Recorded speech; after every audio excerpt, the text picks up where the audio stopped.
अस्सलामुअलैकुम नाज़रीन, उम्मीद करने कि तुसी लोग खैरियत नाल होवोगे और अल्लाह ताला दे फजलो करम दे नाल सेहत वाली जिंदगी भी गुजार रहे होवोगे। ते अज असी थोड़ा चलदे फिरदे कोशिश करने पे कि खेतां दी सैर करिए और थोड़ी जी गुफ्तगू भी करिए जिहड़ी पॉजिटिव होवे और ओहदे च कोई सबक भी होवे उस गुफ्तगू दे विच।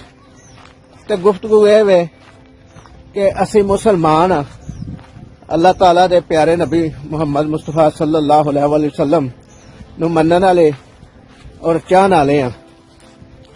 साडी जिंदगी किस तरह दी गुजर रही है और असी की कर रहे हैं, साडा दीन सानू की आंदा है, साडा दीन सानू किहड़ी नसीहत करदा है, ओहदे उत्ते असी अज कोशिश कर रहे हैं गुफ्तगू करन दी। और जेड़े कोई अच्छे पहलू ने चाहे किसी ने भी कीते ने वो नसीहत वाले ने ते ओहदे ते भी नसीहत दे उत्ते अमल करन दी भी कोशिश करांगे और तुहानू भी दसांगे ताकि अगर तुहाडे च कोई कमी कुताही रह गई है तो तुसी भी वो दूर कर लवो। क्योंकि मैं सुनिया कि एक दोस्त ने दसिया कि एक मैं दुकान ते गया, यूरोप दे विच रहिंदा सी ते उत्थे उहने पेंसिलां दा डब्बा खरीदना सी। जदों दुकान ते गया ते ओहदे काउंटर दे उत्ते दो डब्बे पए सी पेंसिलां दे, एक दे उत्ते 12 कीमत लिखी सी 12 पैनी और एक ते 10 लिखी सी, लेकिन कंपनी एक ही सी और दुकान की जिहड़ी ओनर सी वो लेडीज सी। उस बंदे ने उन्होंने पूछा कि ये फर्क की है, कंपनी का फर्क है या तादाद का फर्क पेंसिलों का, या की वजह है कि जेड़ा 2 पैनी का फर्क है।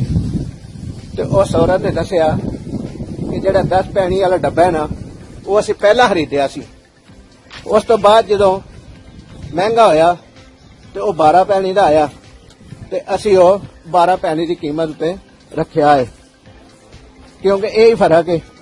तो उस बंदे ने आख्या कि तुसीं मिक्स करके वेच लेंदे, केड़ा किस कोई वेंदा ही पै या कोई मसला किसी नूं बनना सी। ते उहने आख्या इहदा मतलब यह वे कि तू सानू बेईमानी करन दी दावत दे रहा, सानू ईमानदार रहन दी दावत नहीं दे रहा, तू साडी बेईमान बनाने की कोशिश कर रहे हैं। तो बंदा यह गल सुन के बड़ा शर्मिंदा होया